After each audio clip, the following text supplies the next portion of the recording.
भारत और पाकिस्तान के बीच फिलहाल सीज फायर है। आज दोनों देशों के डीजीएमओ बात करेंगे और इस बीच इंडियन एयरफोर्स ने स्पष्ट किया है कि ऑपरेशन सिंदूर अभी भी जारी है। यानी अगर पाकिस्तान की तरफ से गोली चलेगी तो भारत की तरफ से गोला जाएगा।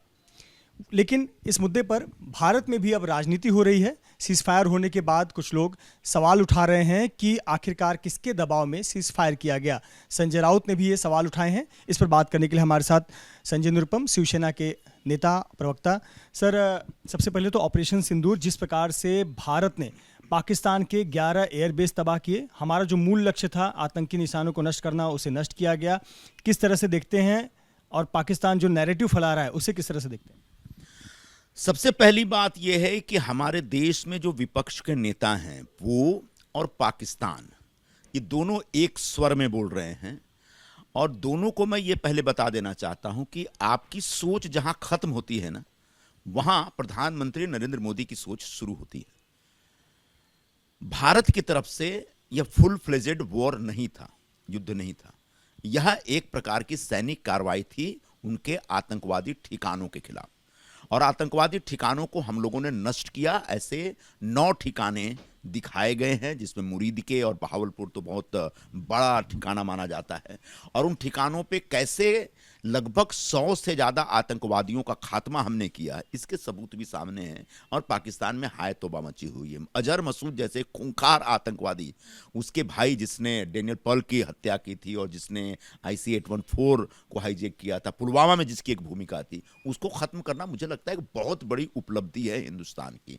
तो इस उपलब्धि के लिए सबसे पहले मैं अपने सेना के जवानों को और पूरी भारतीय सेना को बहुत बहुत बधाई देना चाहूँगा। एक विषय ये। दूसरा, जब पाकिस्तान ने एक गैर जिम्मेदार तरीके से रिएक्ट करना शुरू किया, रिटेलिएट करना शुरू किया, तो निश्चित तौर पर हम लोगों ने भी एक एक्शन लिया और लगभग 11 एयर जो बेस हैं उनको हम लोगों ने, एयरफोर्स बेस को हम लोगों ने नष्ट किया। जिसमें अभी तक जो खबरें छन छन के आ रही हैं उससे ऐसा लगता है कि सरगोदा में जो इनके नाभिकीय न्यूक्लियर वेपन्स का जो जखीरा है, जो उन्हें छुपा के रखा हुआ है किसी खोह में, वहां पर भी अटैक किया है। और अटैक करने वाला और कोई नहीं, हमारा अपना ब्रह्मोस मिसाइल है। ब्रह्मोस मिसाइल को मैं सलाम करता हूं इस महान कार्य के लिए।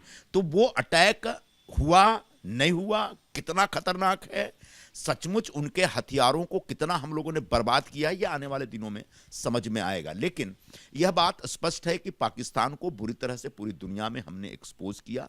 पाकिस्तान की जो एयर डिफेंस सिस्टम है वो पूरी तरह से एक्सपोज हो गई।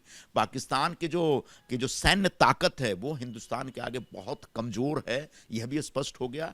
और पाकिस्तान हर हाल में यह युद्ध हारा है और बहुत बुरी तरह से हारा है। लेकिन वहां के प्रधानमंत्री जिस तरीके से झूठ बोल रहे हैं कि वो युद्ध जीत गए हैं, वो सरासर उससे वो अपने यहाँ अपने जो डोमेस्टिक ऑडियंस है उसके भावनाओं के साथ खेल सकते हैं। लेकिन अंतर्राष्ट्रीय पटल पर सबको पता है कि पाकिस्तान को हमने बुरी तरह से तबाह किया और हिंदुस्तान और भी तबाह करने के लिए तैयार था। लेकिन हमारी सरकार ने बहुत ही जिम्मेदारी पूर्वक एक भूमिका निभाई और हमेशा ये कोशिश की कि इस इलाके में, इस क्षेत्र में युद्ध की विभीषिका भड़के नहीं। हाँ, लेकिन साथ साथ आतंकवाद के खिलाफ जो कार्रवाई करने का जो एक संकल्प है हमारा, उस संकल्प की भी पूर्ति होनी चाहिए। और मैं अपने तमाम जो DGMO और तमाम जो सेना के अध्यक्ष हैं उनके इन कार्रवाइयों के लिए उनको बधाई देता हूं।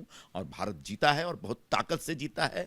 और भारत ने साबित कर दिया है कि पाकिस्तान के जो आतंकवादी हैं वो पाकिस्तान के एस्टेब्लिशमेंट की तरफ से प्रायोजित हैं, उनकी तरफ से वो पोषित हैं, वित्त पोषित हैं। और ऐसे आतंकवादियों को भारत कभी भी माफ नहीं करेगा। आखिरी बात, चूंकि यह युद्ध नहीं था इसलिए युद्ध विराम जैसी कोई बात नहीं हो सकती। वो डोनाल्ड ट्रंप को जो लिखना था वो लिख गए हैं।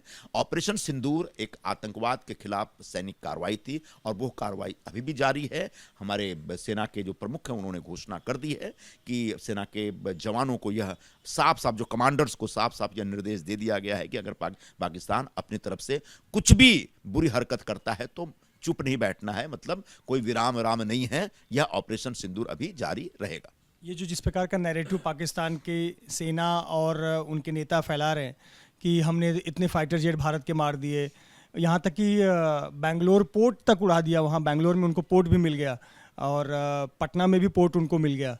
तो इसको क्या कहेंगे, जिस प्रकार से भारतीय पायलट को पकड़ने का 5 दिन तक शगुफा छोड़ रहे थे? एक तो हमारा कोई भी पायलट उनके कब्जे में नहीं है, ये एक सच है। और ये हमारे एयरफोर्स के जो चीफ हैं उन्होंने भी ये जानकारी अधिकृत तौर पर दी है। दूसरी बात, अगर हमारे किसी फाइटर एयरक्राफ्ट को उन्होंने मारा है, गिराया है, तो उसका कहीं तो मलबा होगा, कहीं तो डेब्री होगा, वो तो कहीं दिखा नहीं है। तीसरी बात, हमने जहां जहां तबाही पैदा की है उसके सबूत खुद पाकिस्तानी दे रहे हैं, उसके सबूत इंटरनेशनल मीडिया के लोग दे रहे हैं। जो मुरीदके में या कहीं पर जो एक बहुत बड़ा जो उनका एक आतंकवादियों का ठिकाना था, जहां आतंकवादियों को ट्रेनिंग मिलती थी, उसका पूरा खंडहर भरा हुआ जो वीडियो है वह अंतर्राष्ट्रीय मीडिया रिलीज कर रहा है। उनके यहाँ पर मेरे ख्याल से भोरीला या जगह है जो एकदम एक बॉर्डर के उस पार है, जहाँ पर उनका बहुत बड़ा एयरबेस है, वहाँ पर लगभग एक 50 लोगों को मारा गया है, जिसमें उनका एक स्क्वाड्रन लीडर मारा गया, और जिसकी अंतिम क्रिया में स्वयं प्रधानमंत्री पाकिस्तान के शामिल हुए थे। तो जो नुकसान हुआ है बहुत बड़े स्तर पर पाकिस्तान का नुकसान हुआ है और उसके सबूत स्पष्ट है। हाँ, पाकिस्तान पूरे अपने आवाम को फुसलाने के लिए और अपने साथ जोड़े रखने के लिए एक झूठा प्रचार कर रहा है। इन पाकिस्तानियों को आने वाले दिनों में समझ में आ जाएगा कि हमारा कोई नुकसान नहीं हुआ, थोड़ी सी जान गई है लोगों की, उनके प्रति हमारे मन में सहानुभूति है। एक दो हमारे सिपाही भी जो हमारे जो सेना के जवान थे वो भी मारे गए, उनके प्रति हमारे मन में पूरी सहानुभूति है। लेकिन जो बड़ा नुकसान होता है वो पाकिस्तान नहीं कर पाया, ये एक सच है। भारत में राजनीति तेज है। संजय राउत शिवसेना यूबीटी के नेता कह रहे हैं कि पाकिस्तान के सामने तो नहीं लेकिन अमेरिका के सामने हम झुक गए। देखिए, अभी भारत की तरफ से युद्ध विराम के संदर्भ में कोई बहुत अधिकृत तौर पर कोई बयान आया नहीं है।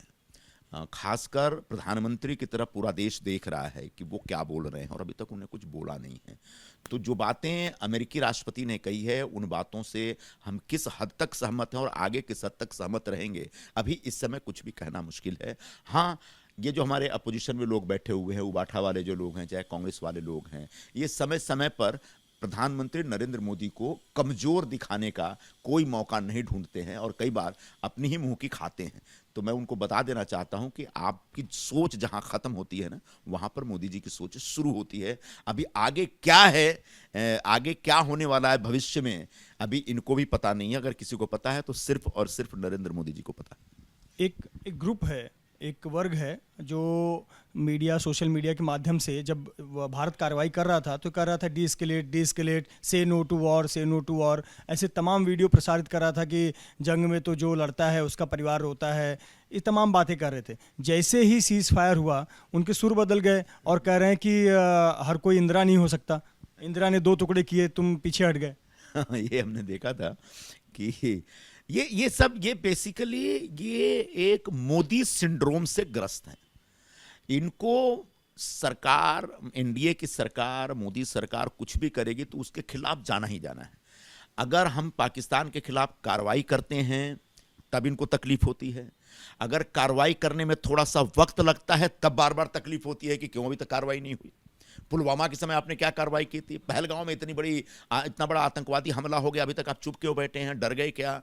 और जब कार्रवाई की शुरुआत हुई तो बोले से नो टू वॉर, हम युद्ध नहीं चाहिए, युद्ध की विभीषिका नहीं चाहिए। अब युद्ध को एक जिम्मेदारी पूर्वक एक निर्णय लेते हुए अगर थोड़ी देर के लिए एक होल्ड करने का इस तरह का एक परसेप्शन बनाया गया है तो भी इनको तकलीफ है।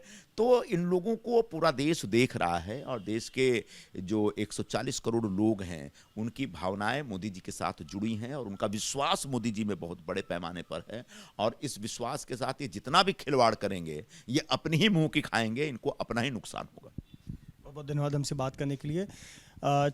4 दिनों के तनाव में पाकिस्तान को मुंह की खानी पड़ी है, लेकिन वहीं दूसरी तरफ भारत में विपक्षी दलों के नेता राजनीति भी करते नजर आ रहे हैं, कई मुद्दा उठाते नजर आ रहे हैं। पर सबसे महत्वपूर्ण और गौर करने वाली बात तो ये है कि भारत के प्रधानमंत्री नरेंद्र मोदी की तरफ से अब तक कोई भी बयान सामने नहीं आया है। वहीं दूसरी तरफ एयरफोर्स कह रही है कि ऑपरेशन सिंदूर जारी है। तो क्या ये दर्शाता है कि इस पूरे घटनाक्रम में पिक्चर अभी बाकी है? For exclusive and insightful videos, subscribe to our new channel ABP Live Premium.